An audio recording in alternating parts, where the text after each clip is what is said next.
السلام علیکم ورحمۃ اللہ وبرکاتہ۔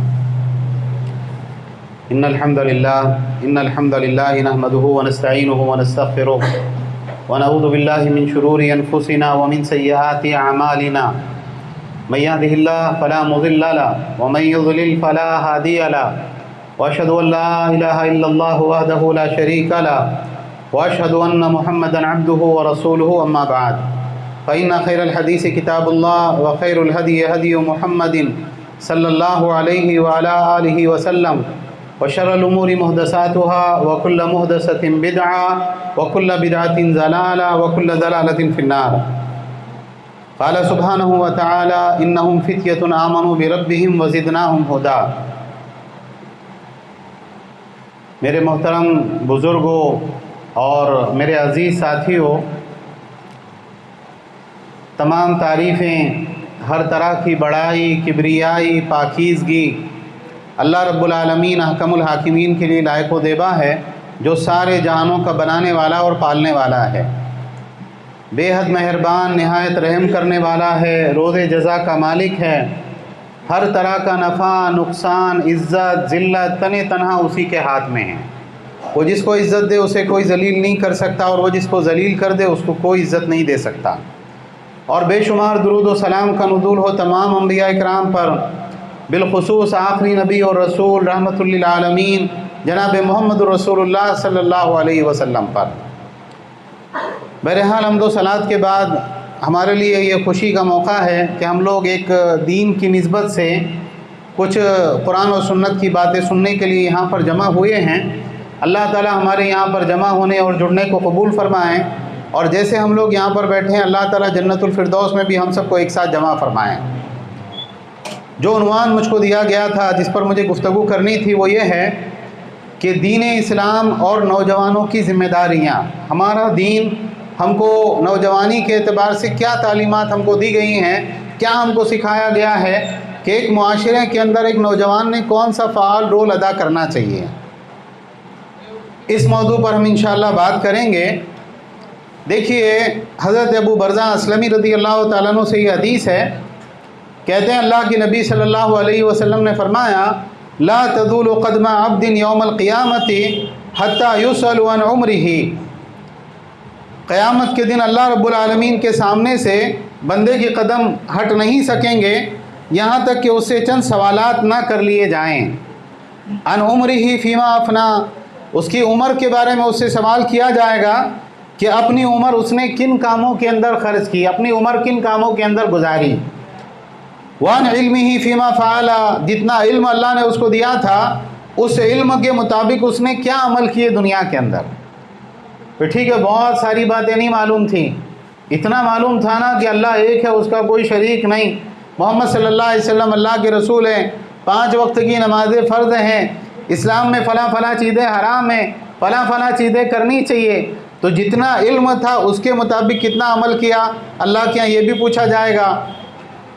وَعَنْ مَالِهِ مِنْ أَيْنَ اكْتَسَبَهُ وَفِيمَا أَنْفَقَهُ، مال کے بارے میں سوال کیا جائے گا، کمایا کہاں سے اور خرچ کہاں پر کیا، دونوں چیزوں کے بارے میں اللہ تعالیٰ کیا سوال کیا جائے گا۔ یعنی ایسا نہیں ہے کہ آدمی صرف یہ بتا دے کہ اللہ میں نے جتنا مال کمایا سب حلال طریقے سے کمایا، حرام طریقے کی طرف میں نہیں گیا تو بچ جائے، ایسا نہیں ہے۔ بلکہ ہم جو مال خرچ کرتے ہیں تو ہمارے خرچ کیے ہوئے مال کے ایک ایک روپے کا، ایک ایک پیسے کا اللہ کے یہاں حساب دینا ہے کہ یہ جو اس موقع پر، اس مقام پر جو تم نے مال خرچ کیا، کیا یہاں پر مال خرچ کرنا ضروری تھا، کیا تمہارے لیے جائز تھا، اور جہاں پر تم نے خرچ کیا کیا اس سے بہتر کوئی موقع اور تھا تمہارے سامنے خرچ کرنے کا، تو اس کے بارے میں بھی اللہ رب العالمین کے یہاں جواب دینا ہے۔ اور اللہ رب العالمین کیا ایک سوال ہوگا وَعَنْ جِسْمِهِ فِيمَا أَبْلَى، جو ہم نے تم کو صحیح سالم تندرست جسم دیا تھا اس جسم کو کن کاموں کے اندر بوسیدہ کیا۔ اس حدیث کو امام ترمذی نے جو ہے اپنی سنن میں ذکر کیا ہے اور حسن صحیح قرار دیا ہے۔ اور اس سلسلے میں حضرت ابو مسعود انصاری رضی اللہ تعالیٰ عنہ کی، یا عبداللہ ابن مسعود رضی اللہ تعالیٰ عنہ کی جو حدیث ہے اس میں الفاظ ہے وَعَنْ شَبَابِهِ فِيمَا أَبْلَى، جوانی کے بارے میں سوال ہوگا کہ جوانی کن کاموں کے اندر تم نے گزاری، جوانی کے اندر تم کون سے کام کرتے رہے۔ تو یہ جو پہلی روایت ہم نے ذکر کی کہ جسم کے بارے میں سوال ہوگا، اس کے معنی یہ ہے کہ اپنی جوانی کے اندر اپنے جسم سے تم نے کون سے کام کیے، اللہ کو راضی کرنے والے کام کیے یا اللہ کو ناراض کرنے والے کام کیے، اس کے بارے میں اللہ رب العالمین کیا الگ سے جواب دینا ہے۔ انسان کی جو زندگی ہے 50 سال کی، 60 سال کی، 100 سال کی، پوری زندگی کے بارے میں بلوغت کے بعد سے لے کر وفات تک یہ تو سوال الگ ہے کہ عمر کن کاموں میں خرچ کی، لیکن جو جوانی کا موقع ہوتا ہے، جوانی کا مخصوص وقت ہوتا ہے، اس کے بارے میں سوال الگ ہے کہ جب تم جوان تھے تو اپنی جوانی کے موقع پر تم کون سے کام کرتے رہے، وہ کام اللہ کو راضی کرنے والے کام تھے یا ناراض کرنے والے کام تھے، اللہ کی اطاعت کی یا شیطان کی اطاعت کی، اللہ تعالیٰ کی بات مانی یا اپنے نفس اور خواہشات کے پیچھے اندھا دھند بھاگتے رہے۔ اللہ کے سامنے کھڑے ہو کے ہم کو جواب دینا ہے۔ اور اللہ کے نبی صلی اللہ علیہ وسلم نے کیسے الفاظ استعمال کیے، لا تزول قدم عبد، بندے کے قدم ہٹ نہیں سکیں گے اس جگہ سے جب تک یہ سوالوں کے جوابات وہ اللہ کے سامنے نہیں دے دیتا۔ تو جوانی کے اندر انسان نے دیوانہ نہیں ہونا چاہیے، جوان ہیں بالکل اپنی مرضی اپنی مستی کے اندر لائف انجوائے کر رہے ہیں اور جو دل میں آئے وہ کر رہے ہیں۔ ڈرنا چاہیے اللہ سے کہ یہ جو بھی کام ہے ایک وقت ایسا آنے والا ہے کہ ان کاموں کے بارے میں مجھ کو بتایا جائے گا، جتایا جائے گا اور اللہ کے سامنے مجھ کو جواب دینا ہوگا۔ اسی طرح سے آپ دیکھیں کہ جب ایک انسان بچپن میں ہوتا ہے تو بچپن میں تو وہ مرفوع القلم ہوتا ہے نا۔ اللہ کے نبی صلی اللہ علیہ وسلم کی حدیث کیا ہے، 3 لوگوں سے قلم اٹھا لیا گیا، ان پر گناہ نہیں لکھا جاتا کب تک، بچہ جب تک بالغ نہ ہو جائے۔ اور جوانی کے بعد کا جو حصہ ہوتا ہے بڑھاپے کا، تو اب اس میں بہت سی مرتبہ یہ ہوتا ہے کہ انسان اچھے کام کرنا ہو یا برے کام کرنا ہو، انسان کے جسم میں اس کی طاقت نہیں بچتی۔ بہت سارے گناہ جو انسان جوانی میں کرتا ہے وہ بڑھاپے میں چھوڑ دیتا ہے، کیوں؟ اب ویسا رہا نہیں جسم۔ بہت ساری نیکیاں انسان کرنے کا ارادہ تھا، کریں گے کریں گے کریں گے، لیکن اب بڑھاپا آ گیا، اب بڑھاپے کے اندر جو ہے وہ کام نہیں کیے جاتے ہیں۔ تو جوانی ہے جو واقعی زندگی کہلائے جانے کا حقدار جو موقع ہے، جو حصہ ہے، وہ کیا ہے؟ انسان کی جوانی کا وقت ہے۔ اسی لیے آپ دیکھیں اللہ کے نبی صلی اللہ علیہ وسلم نے وہ 7 لوگ جن کو اللہ تعالیٰ عرش کے سائے میں جگہ دے گا، جب اللہ کے سائے کے علاوہ کوئی سایہ نہیں ہوگا، اس میں ایک آدمی اللہ کے نبی صلی اللہ علیہ وسلم نے کون بتایا؟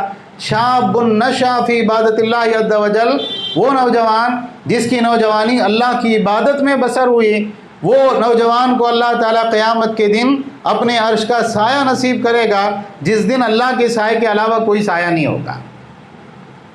مشہور حدیث ہے نا، 7 آدمی اللہ کے سائے میں ہوں گے جس دن اللہ کے سائے کے علاوہ کوئی سایہ نہیں ہوگا۔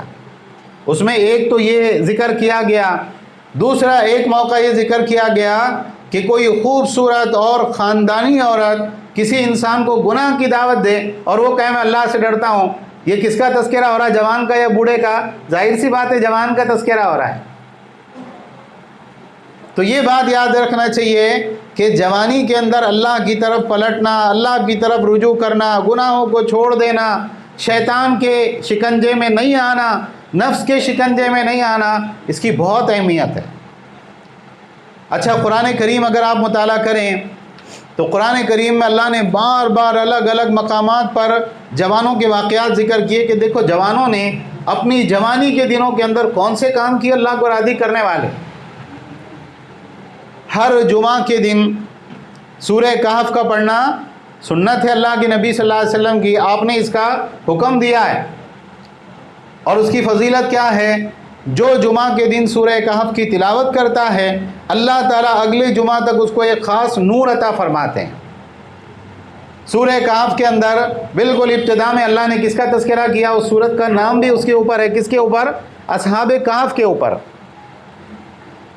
اصحاب کہف کون تھے؟ ایک پرانے زمانے میں اللہ کے نبی صلی اللہ علیہ وسلم سے بھی پہلے زمانے میں ایک بادشاہ کے زمانے میں بادشاہ نے لوگوں کو مجبور کرنا شروع کیا کہ وہ شرک اور کفر کریں۔ بند ہو گیا یہ؟ کوئی بات نہیں، ٹھیک ہے، آواز تو جاری ہے، سب کو آواز آ رہی ہے؟ Welcome to Universal.